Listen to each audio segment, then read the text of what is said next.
তো গাইস আমার লাইফে সবচেয়ে বড় জার্নি হবো আজকে থেকে স্টার্ট। তার মানে এর আগে যে আমি গেছি কাশ্মীর, তোমরা হয়তো দেখছাও, আমি বাইক নিয়ে গেছি, R15 নিয়ে গেছি। তো এবার আমি যাই আছি এটা নিয়ে কোন কোন জায়গা ঘুরবো। চেন্নাই ঘুরবো, তারপরে ব্যাঙ্গালোর ঘুরবো, তামিলনাড়ু ঘুরবো, কেরালা যাওয়ার সম্ভাবনা আছে। তারপরে হুনে যাওয়ার পরে ভাবমু যে কোন কোন জায়গায় যাবো বা যাবো না। তো আমার টার্গেট আছে মোটামুটি 1-1.5 মাস আসামের বাইরে বা 2 মাস আসামের বাইরে ঘুরবো। তো তোমরা দেখতে পারবা কি মজার দৃশ্য লাগে, আর দেখতেও কি মজা। আর এত জার্নি হবো যে তো মানে যেহেতু বাইক নিয়ে গেছি টাইম বেশি গেছে, যেহেতু এবার আমি 4 হুইলার নিয়ে যাই আছি, তো এবার একটু ফট করে পাবো। আর একটু তার মানে ইজি হবো, ভালো লাগবো। তার মানে কথা হলো যে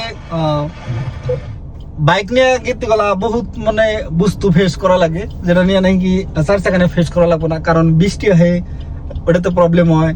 তারপরে বতর যখন চেঞ্জ হয়, তার মানে যখন পুরো রোদ থাকে, যেহেতু আমি বর্তমানে আছি কোকরাঝার পার হয়ে, কত কত জায়গায় এরকম হয় যে আমি যখন জার্নিতে গেছিলাম বাইক নিয়ে, তখন কি হয়েছে যে পাঞ্জাব পাওয়ার পরে হেলমেটের আমি সীসা খোলা হারি নাই, মানে এত গরম। তো এবার যেহেতু 4 জায়গা আছে, কোনো টেনশন নাই, মজা লাগবো, খুবই মজা লাগবো। দেখার জন্য তোমরা ফলো করো, যদি ইনস্টাগ্রামে দেখে আসাও ইনস্টাগ্রাম ফলো করো, ফেসবুক পেজে দেখে থাকলে ফেসবুক পেজ ফলো করো, আর যদি ইউটিউবে দেখে আসাও ইউটিউব চ্যানেল সাবস্ক্রাইব করো। মজা।